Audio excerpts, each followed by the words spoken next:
Hey everybody, it's Matt Stark here with Windermere. I hope you're doing well.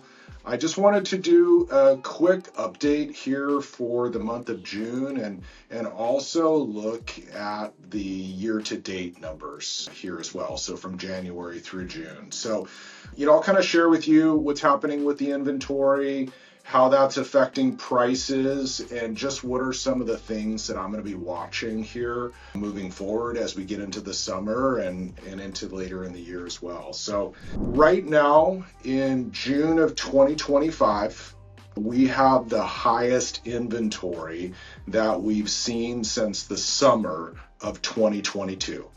So what was happening in 2022 that was causing that inventory to go up? Well, that was the time where we were coming out of the peak of the market in the spring of 2022. Interest rates went from like 3 to 6% in 90 days. And because of that, we added a ton of inventory as we went into the summer.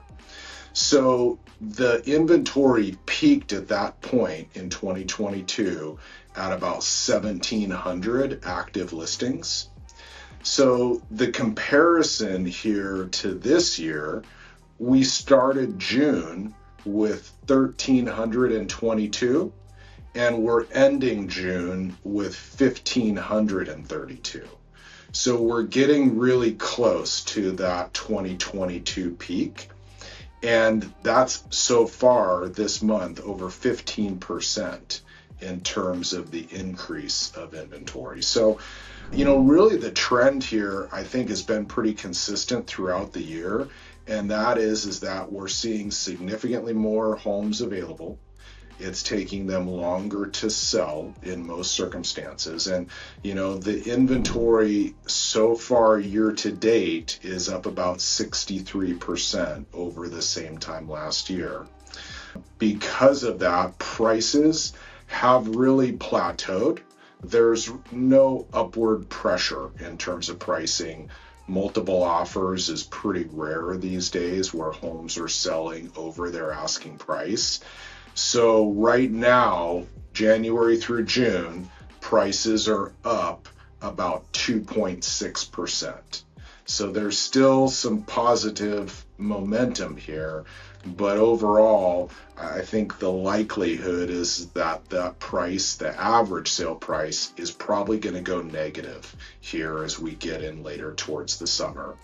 The reason for that is that price reductions are staying pretty steady. They're anywhere between about 11 and 13% of the active homes are doing a price reduction here on a weekly basis. So as those prices start to get reduced from their original listing price and do sell at a slightly lower price, that hurts or adjusts down the average for the year, which makes sense. So the things that I'm really going to be watching for here is how much does inventory rise as we get into the summer. Typically, we're going to see peak inventory around that end of August to early September timeframe. And then usually it will start to go down as we get into the fall and into the really slow time for real estate, which is right around the holidays. And really, if we see that peak get above those 2022 numbers, how much is that going to affect pricing, and will we go negative here for the year? And I think that's fairly likely that we'll either be flat or slightly below where we started the year here. So it's not all doom and gloom. The market is still really active. There are still buyers that are buying. There's just more choice. And as that choice of listings increases, buyers have more bargaining power.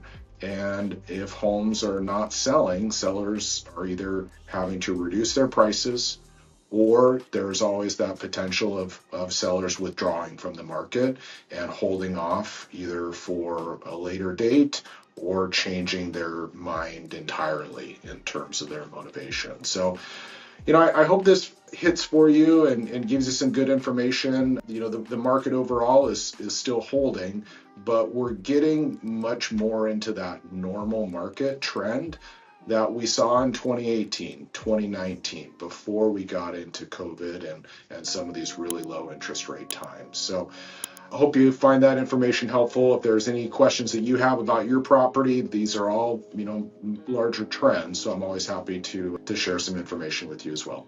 Hope you're doing well.